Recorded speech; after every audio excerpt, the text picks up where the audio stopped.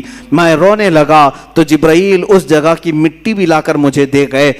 سلمہ کہتی ہیں میرے آقا نے وہ مٹی مجھے دی اور کہا جس دن یہ مٹی سرخ ہو جائے سمجھ لینا اے سلمہ میرا بیٹا شہید ہو گیا، میرا نواسہ شہید ہو گیا۔ یہ کب میرے آقا نے بشارت دی تھی؟ جب حسین اعظم کی عمر ابھی 5 سال کی تھی۔ 5 سال کی عمر میں ہی ان کی شہادت کی خبر مشہور ہو چکی تھی۔ پھر بھی لوگ کہتے ہیں حضور کو پیٹھ پیچھے کا علم نہیں تھا، جو اپنے نواسے کی 50 سال بعد ہونے والی شہادت کی خبر دے رہے ہوں۔ میرے آقا صلی اللہ علیہ وسلم غیب دان نبی ہیں۔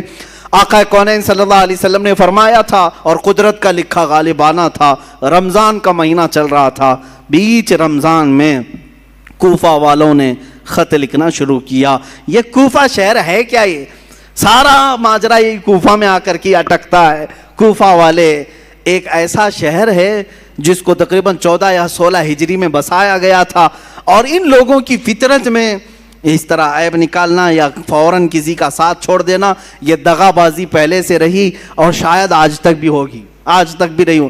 کوفی لوگ اس طرح کی دغا بازیاں کرتے رہے، لیکن وہ شیعان علی میں سے تھے، حضرت علی کی محبت کا دعویٰ کرتے تھے۔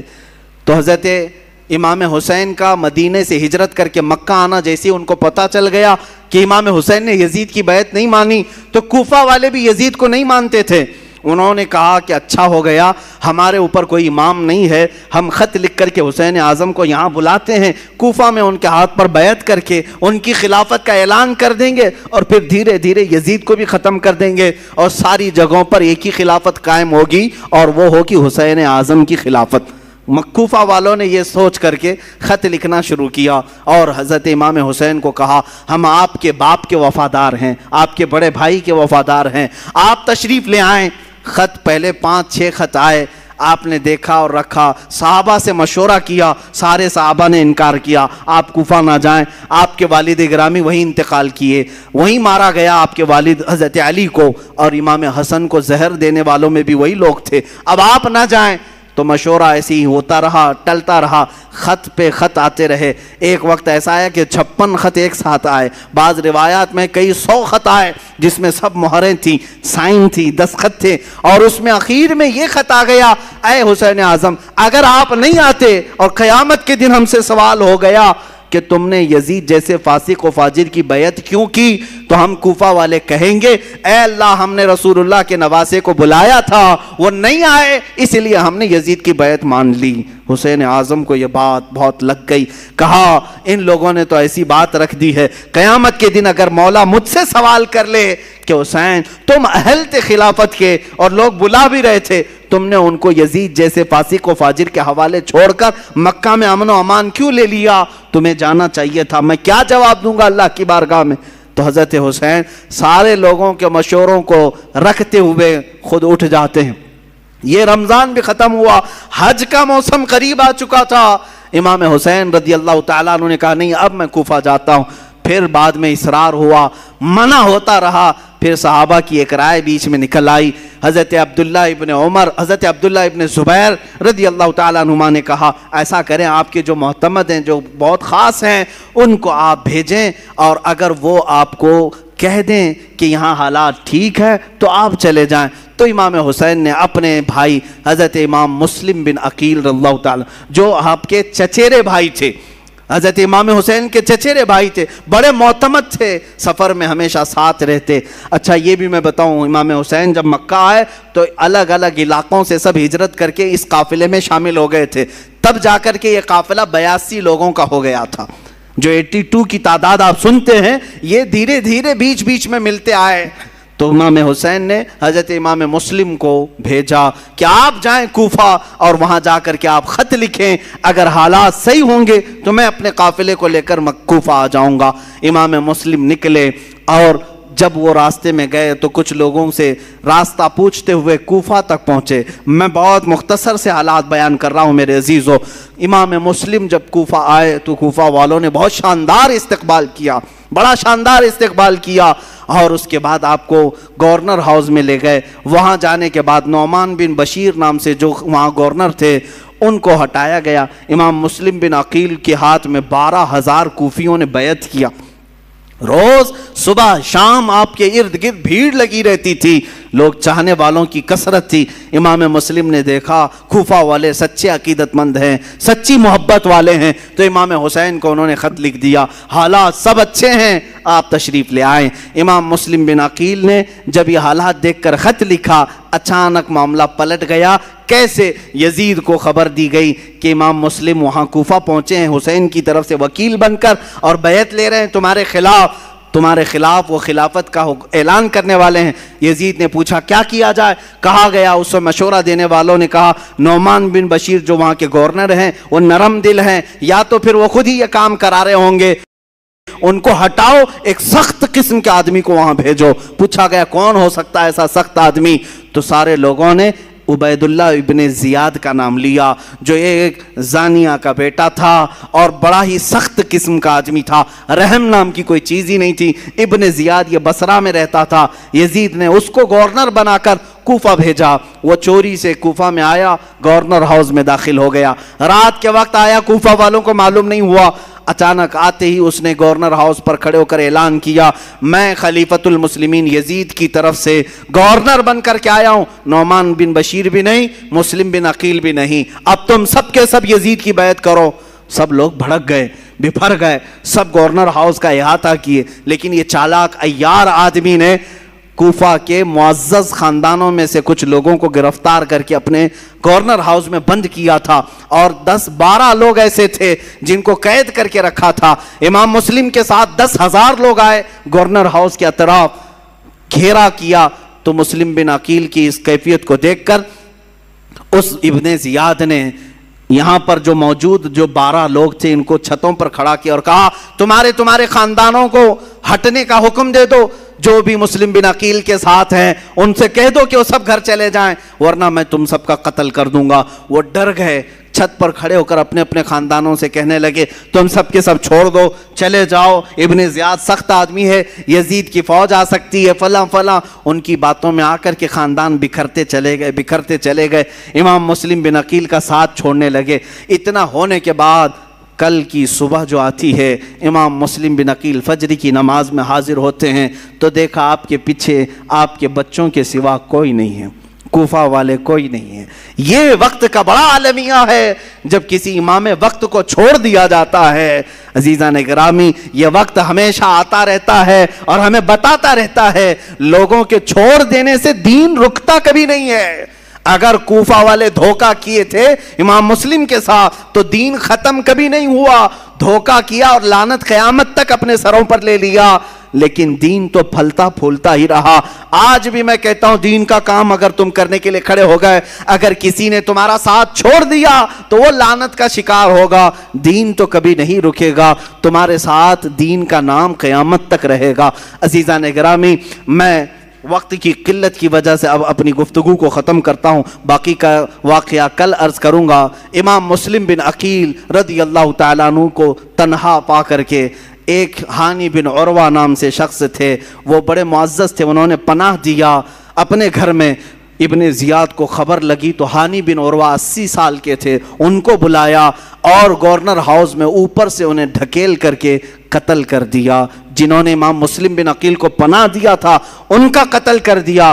پورے کوفہ میں بڑے بڑے لوگوں کا قتل کر کے لاشوں کو لٹکایا۔ یہی تو موب لنچنگ کی ویڈیو جو کی جاتی ہیں آج، ڈرانے کے لیے، بھائے دکھانے کے لیے، کہ مسلم بن عقیل کے ساتھ یہی کیا گیا تھا، بڑے بڑے سرداروں کا قتل کر کے ان کی لاشوں کو لٹکا کر کے لوگوں کو ڈرایا جاتا تھا، دیکھو اگر تم بھی باز نہیں آئے یہی حال تمہارے ساتھ بھی ہوگا، ایسی لٹکائی جائے گی لاشیں۔ عزیزان گرامی، جو حسینی ہوتے ہیں وہ اس طرح کی موب لنچنگ سے کبھی ڈرتے نہیں ہیں، خوف نہیں کھاتے ہیں۔ آج بھی یہی کیا جا رہا ہے، جگہ جگہ پر مسلمانوں کو مار کر کے ان کی ویڈیو وائرل کی جاتی ہے۔ خوف نہ کھانا ہے مسلمانوں، جو مارے جائیں گے وہ شہادت کا مقام پائیں گے انشاءاللہ، اور جو ظلماً قتل کیے جائیں گے وہ جامع شہادت نوش کریں گے، اور باقی رہنے والے خوف اپنے دل سے نکالیں۔ اگر ہمارے 1000 ٹکڑے بھی ہو جائیں تو اسلام کے درخت کو کوئی آنچ نہیں آ سکتی، اس کی حفاظت تو اللہ نے اپنے ذمہ کرم پر لیا۔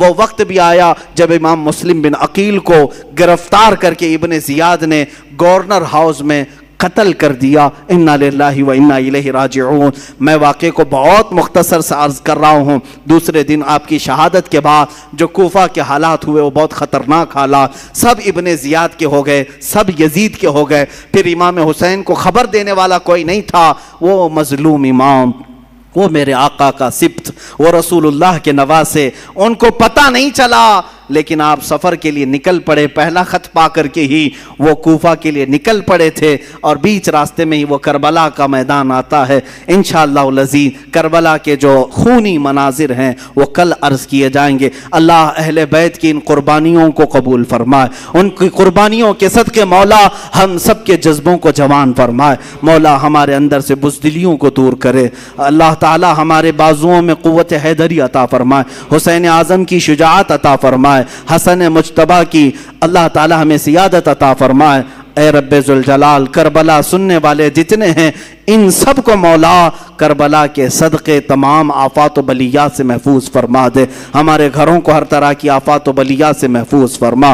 وصلی اللہ تعالی علی خیر خلقہ محمد وآلہ واصحابہ اجمعین، وآخر دعوانا الحمد للہ رب العالمین۔